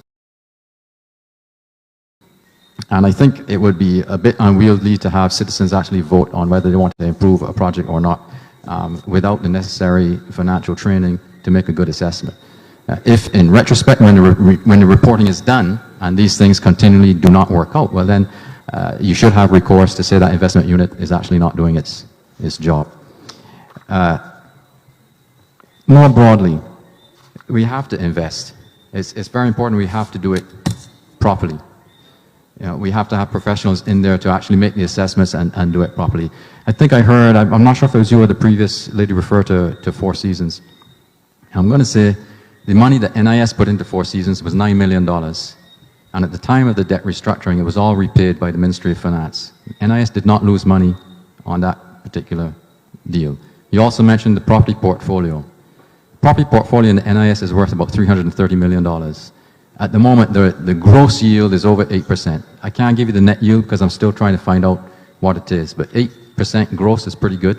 I'm fairly certain that a lot more can be done on the cost side, so the real yield isn't below 6%. But I'm afraid I can't give you those numbers tonight because I don't have them. I think I'll hand over to the actuary now because there are a couple of things I think he would like to say. Yeah, there's one question about how much money government has borrowed and how much they have paid back or not paid back. And so the NIS does not have audited statements, but every year the actuary, well, every 3 years, the actuary comes in and gets what Ms. Tudor mentioned were internal accounts. I know. I'm going back. So the NIS has, since I've been around, always had a very reliable listing of investments, all the assets it owns. Government, well, fixed deposits, treasury bills, government Barbados bonds, properties, equities overseas, and so on, right? So we've always relied on that investment listing. So government has borrowed money over the time, and most of the bonds have rolled over. And for the first time in 2018 was when the NIS actually did. Government restructured, and instead of owing NIS $3.9 billion, they ended up owing them $2.9 billion. So like $1 billion was lost in debt restructuring for the NIS. So that was the first time that I'm aware of, right, that the government had not either paid back or will not be paying back any money to the NIS that it borrowed in the past. And that was about net $1 billion in total for all five funds, right? So that's one thing. The other thing is that investments come with risk, and it's a job of the investment management team to assess each opportunity. Some of them will do well. So for example, on the stock market in the US, last year would have been a fantastic year. So far this year, it's going to be a down year, right? But over the long period, equities tend to outperform other investments. And so when you're in big money business, for lack of a better word of saying it, right, there's going to be some good, there's going to be some bad. But overall, if you go in making informed decisions by doing research properly, assessing each investment opportunity with the risk and the rewards, you should come out on top most of the times. And if you look at the graph in the report that shows the investment curve, investment yield historically, it's been very good. The investment returns of the NIS have been very good over time, averaging over 5%. They were over 6% for almost every year between 83, 84, and up to 2015. Over 6%, right? Most of the government bonds. So in terms of the investments themselves, for the most part, they've been good. Having too many eggs in the government basket came back to haunt the NIS 4 years ago with debt restructuring. But as I mentioned earlier, debt restructuring really was a loss for NIS, right? A savings for taxpayers. So it essentially made Barbadian taxpayers cost neutral. And the goal of debt restructuring, I believe, was to make Barbados stronger. And so hopefully that pans out. And every money, every dollar that the government owes NIS, is now about 2-point-something billion. Whenever they mature and whenever they become due, they can pay them back. That's the anticipation, that's the expectation.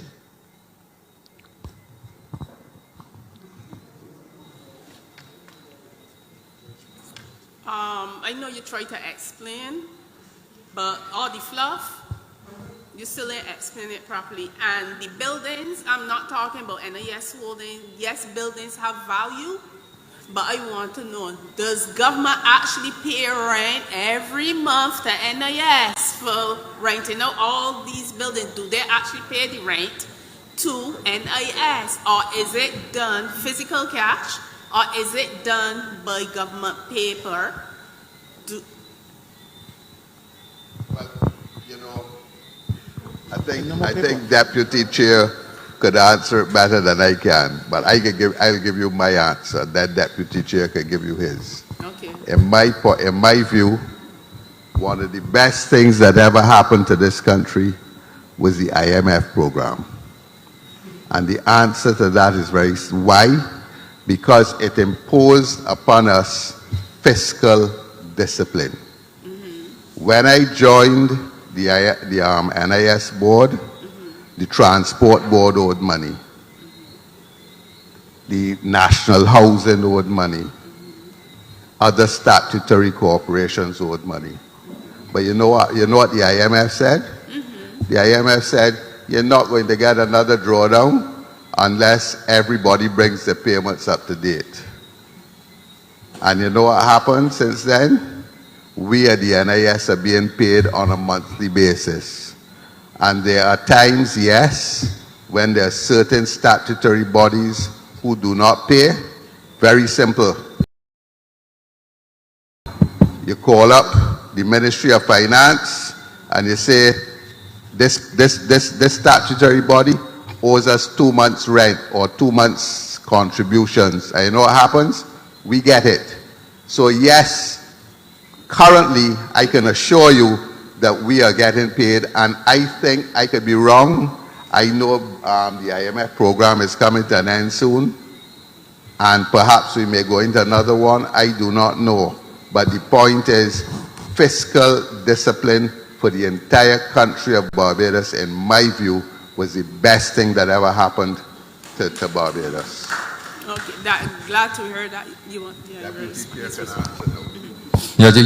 I'm very glad you asked that question, because we actually had the same question on a call today from Walter Blackman, you may know, who's a Brass Tacks host, asking specifically about the what I call the coupon payments on our bonds. So I'll start with your question.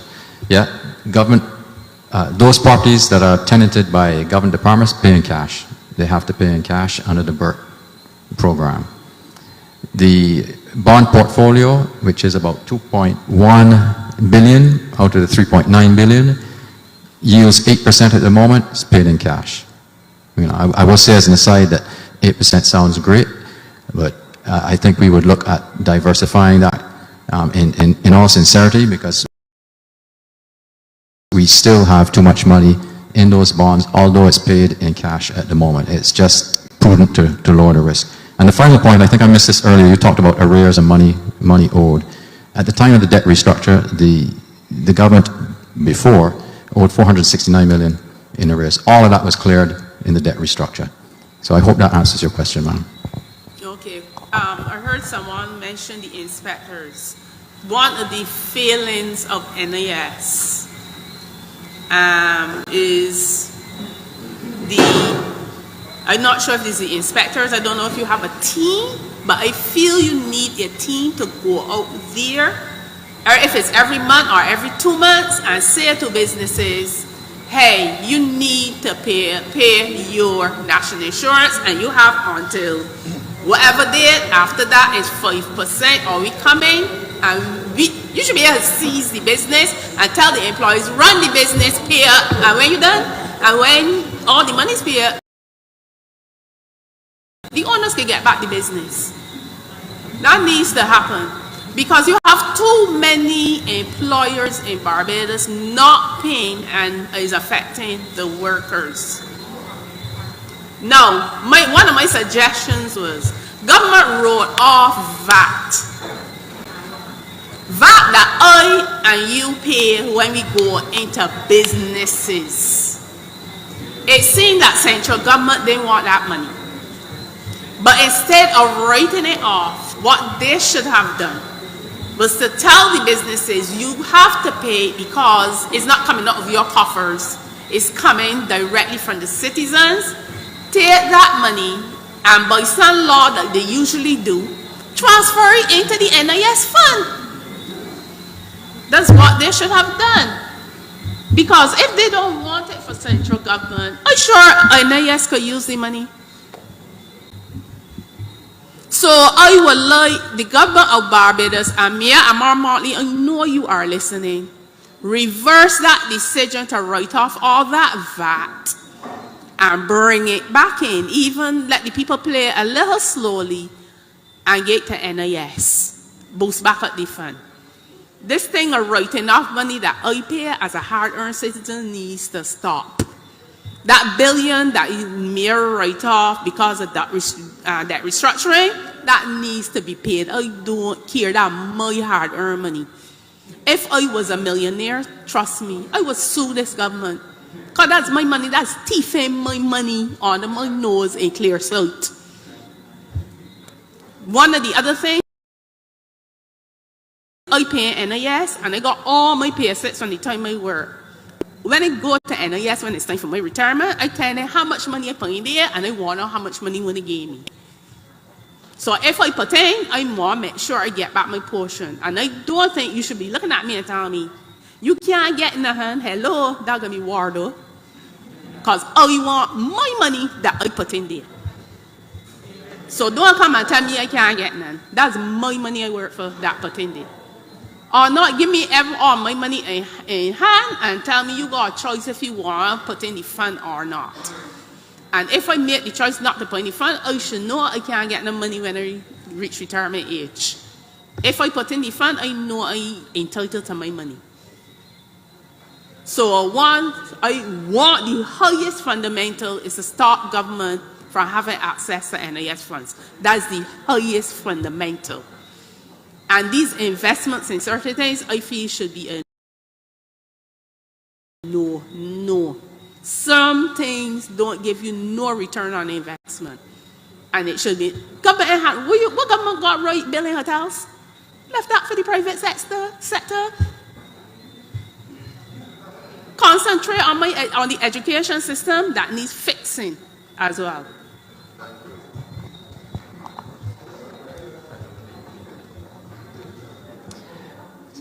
Thank you, ma'am. May I just say we've got about 10 minutes left. If anyone else would like to come with a question.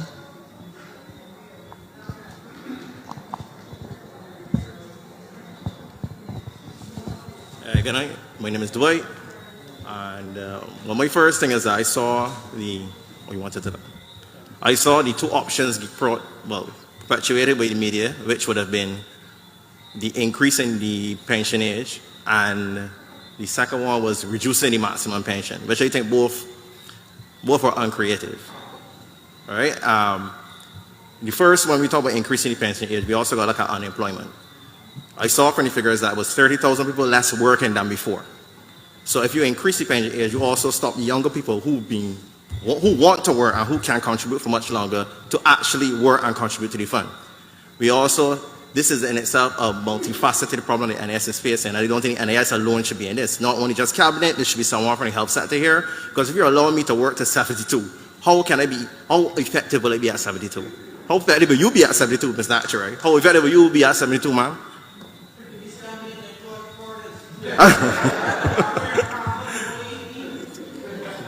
Some person might get the bench, you might not be able to hear well. All of a sudden, you're going to hear in it. Being efficient also has to do something to do with it. So we need to, should never be an option in the first place. Given the fact that in your earlier presentation, you also stated that these measures were taken before. So we have to come with something new and a bit more creative. Now, one of the major issues we have here is that the population is declining and it is aging, which means that it's going to affect the health sector, which means that government is going to pull more money from taxes and we're going to be in the same loop again. So it's basically one big loop. So this cannot be the answer. You want? Go ahead. I just wanted to say somewhere along the line, it seems to me that people feel that we have put forward an answer. We have not put forward an answer. there may be solutions that we have put forward. When you have a problem, you put your options on the table. Those were options that have been made. But really and truly, I've listened, and I'm speaking for myself now, rather than the board of the NIS or anything, because we have not yet discussed it. But presently, I think I've listened to Derek, and Derek said it earlier. There is, and a lot of people coming up here said it earlier, those solutions of raising contributions and raising age, we have heard from you all tonight that those solutions will not work. Right, so take those solutions aside. There is and I've heard that there is the other solution, and perhaps it has not been expressed as forcefully as it could be. And one of those solutions really is changing the structure of the benefits and the payments. And I want to read from this article. I think it appeared in the Sunday Sun by Professor, they got me here, I can't read too good in this light, but I'll try my best to read it. Professor Justin Robinson, a former chairman of the NIS board. And the question was, and that is the question to him from the article yesterday was this: how do we ensure that we don't walk this path again? And that's the question that the lady in the red up there was saying, and a lot of people have been saying, how do we have done things in the past, it didn't work. And you know what his answer was? His answer is answers in terms of ensuring that we don't walk this road again, soon again. There may be need to take a look at the structure of the benefits. So therefore, and Derek has said it tonight, at least on 2 occasions, but perhaps not, as I said before, not forcefully. The solution as I sit down here, speaking for myself, is that we don't want to walk this path again, is that we're going to have to look at the whole structure of payments, contributions, and benefits. That lady in the yellow top said when she's 67 or when she's 65 or when she's time, when she's 65, right? She wants to go to NIS and she wants to know how much money she's paid in. Well, right, and you want to make sure you're getting your money back out. Right, that's the point. So what she has suggested there is perhaps one of the solutions to the whole situation. Am I right on that, Derek? Right. So that's one of the solutions. So what I'm saying is that yes, I agree with people, with you all in here tonight, that walking the same path again, raising contributions, that's not going to work. We have to look at the structural change. You rest assured that when I say a structural change, that Derek has come with the figures tonight. The truth about it is that the present, like anything else, the present structure of the NIS is perhaps, we have perhaps outgrown that. That act was passed in 1967. This is 56 years later. Everything in Barbados has changed. So that the answer, the solutions are, we are here listening to you all, and we listen to what everybody says, and then we have to translate that, what you all say, into policy. Hey, well, that's not the only problem I have here. You know, we only get one. No, but I was just addressing that issue. That's fine. I agree with you completely. But we will wait to see if we do what we always do, which is the definition of madness. But I will wait to see. I hopefully in my lifetime that we do something different. But so my second problem was that that is noted is that if we do have a declining population, we have an aging population, and it will cause you all to spend more money. Well, use more of the sickness benefit. It is correct. That's the correct term for the fund. Will you all pay out? Old age pension. Pardon? No, you all also pay out sick benefits, correct? Right. Right. So I'm saying is that if we have an aging and declining population, as populations age, you will spend more money on healthcare, which means more people will still be out, and you'll be spending more money in the sickness benefit anyway. But it's small. It's small compared to the old age pension. It's smaller. It's very small. Yeah, but you check the age of the 72. Well, in theoretically, we check the age of the 72. We still have that problem again becoming we become more, it will multiply tenfold. All right, so if the only way to increase the population is two ways: natural increase and migration. None of the two of them will work because the economic situation is not conducive to people procreating. So that is an issue in itself where we have to get the economy sorted. So if we're going to do that, I think it is time that, as Boy said, it's multifaceted. We need government then to invest in some other area. Now, I don't believe in government being in everything as, well, we see the Four Seasons Project, other things in the private sector, but it is time for government to facilitate the creation either of a new industry coming in, a new business, or just paving the way for something else to come in to, for one, create more employment so you all can get, well, your 30,000 people that are being unemployed, people can feed their families and then have the enjoyment to procreate. You can't procreate when you're broke. You can't feel comfortable. You can't feed children when they're hungry or when you're hungry. So we need to have, as I said, we need to look at it from many different angles. I translate what you have said, and that reminds me of the sparrow calypso. You can't make love on hungry belly.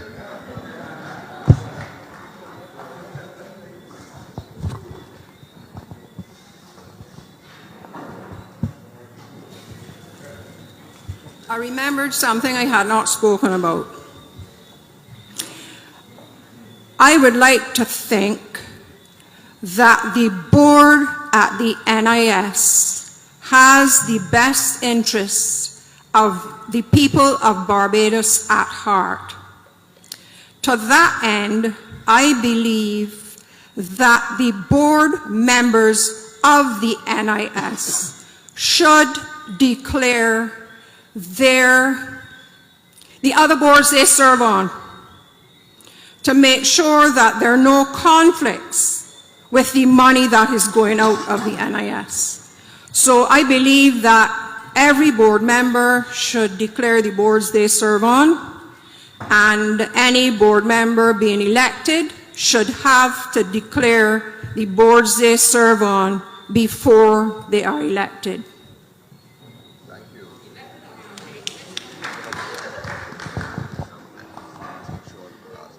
Okay, I'd like to make this the last question for the evening. We've run past time, so please come forward and ask. Good night. My name is Chantal Alim, and I don't necessarily get involved with this kind of thing, but as a young person and hearing of all of the possibilities of changes that might come about, I'm a little scared. And I am an entrepreneur as well. Over the last couple of years, switched over. I'm a mother of 4, so I think I significantly contributed to the economy. Okay?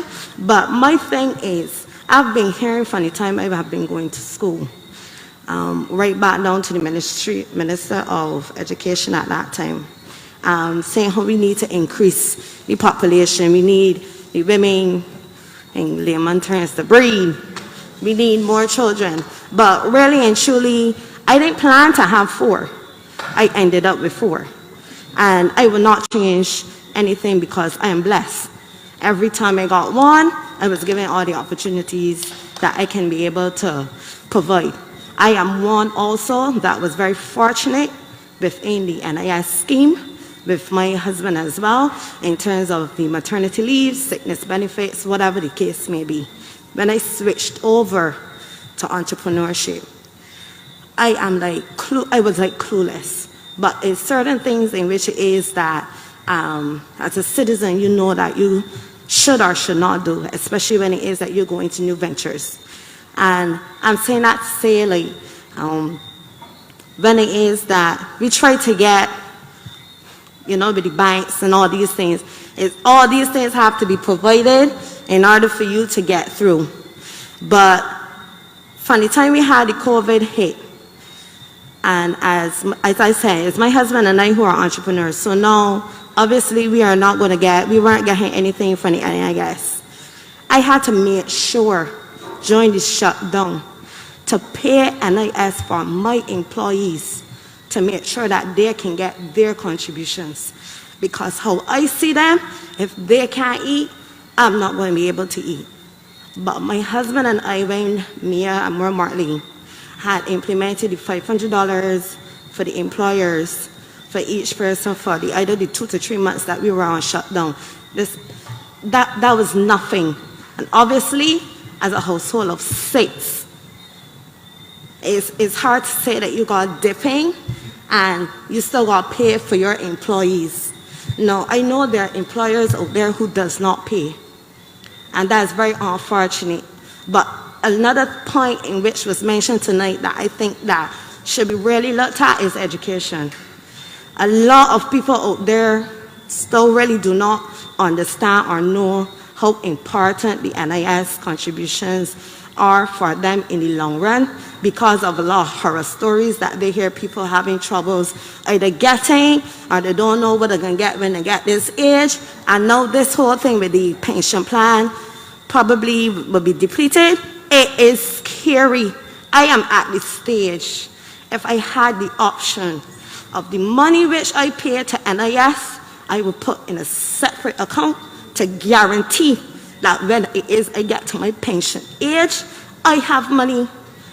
Because at this stage, what y'all talking about tonight, I don't even know, or I'm not comfortable to say, in the next 12 to 15 years, where I still have to be working, all the money that I paid in, whether for myself or my employees, there be any benefit to me.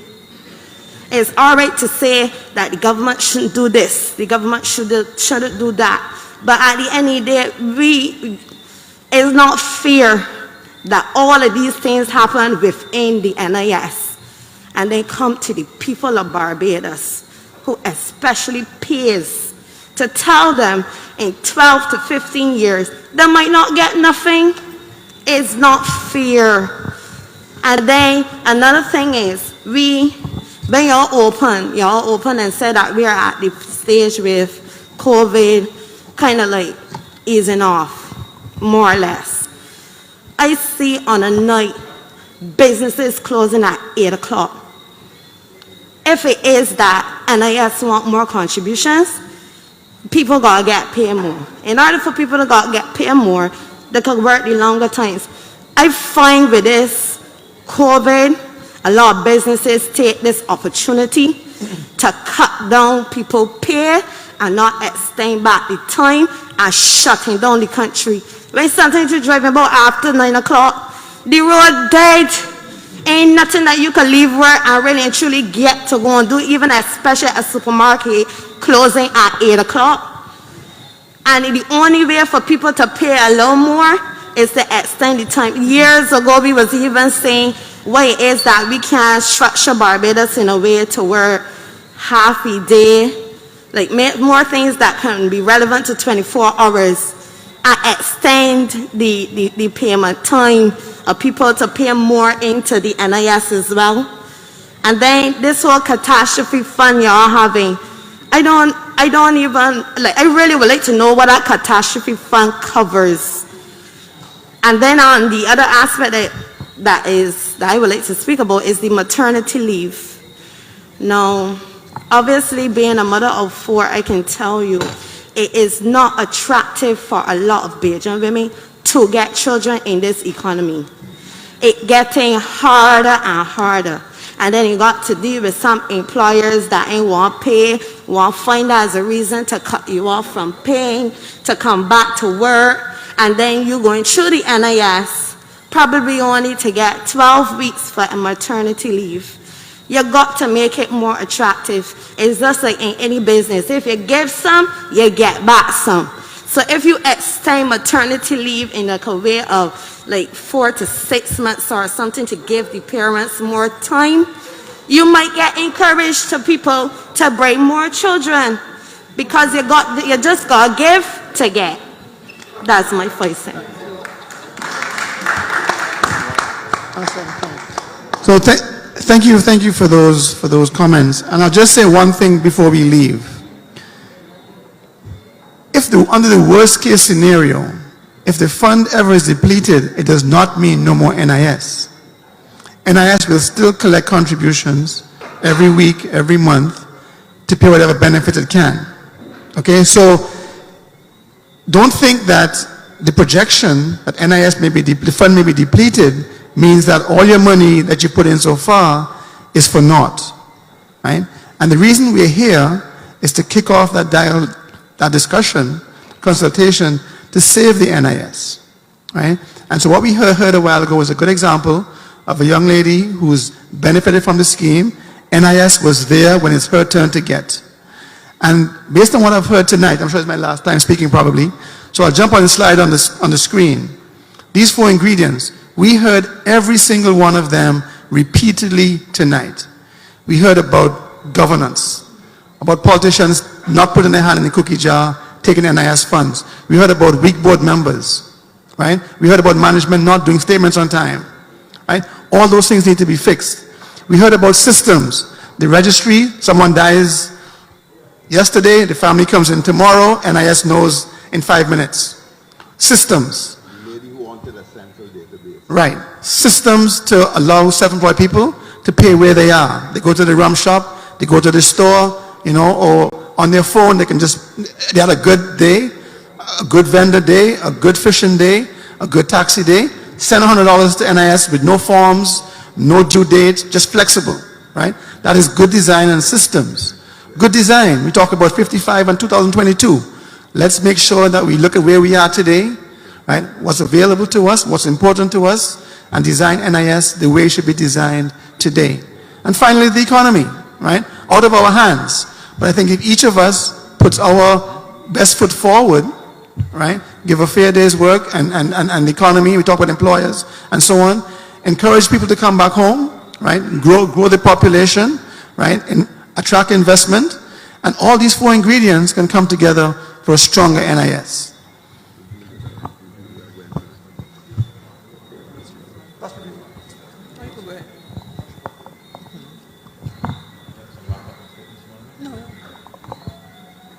Okay, I just want to thank everybody for coming out. I got one correction I need to make because I received a message from DFE as I was saying it, and it's that the $9 million for the 4 seasons is to be repaid upon the sale of that property. So it is $9 million and it's not yet in the bank. But I want to sum up first by thanking everybody who did come out, who did submit some ideas. There are a few things I think is worth re-emphasizing. When the actuary has put up these options, they're options. There's no decision has been made. Let me say that again. No decision has been made. These are a range of proposals that we want feedback on. I'm very glad that I think it was the last question from Chantal, she spoke. I thought both in terms of fear about the future of the NIS, but also what it had done for her in the sense of responsibility that she felt in paying her employees. And we have heard quite a few people say, well, I just want my money back, I want to opt out. But we haven't heard that many people say, well, this is what the NIS has actually done for me. So it's an easy example, the first one, but there are many that are more individual and personal. But just one example in 2020, the unemployment benefit that was paid out to stop people getting absolutely destroyed by the pandemic when the economy ground to a standstill. In a normal year, I think it's 2021, excuse me, normal year 2019 and 2020, that fund expects to pay out between $43 and $49 million. The next year it paid out 3 times that, $147 million. That was the NIS being what they say in their jingles, a lifeline.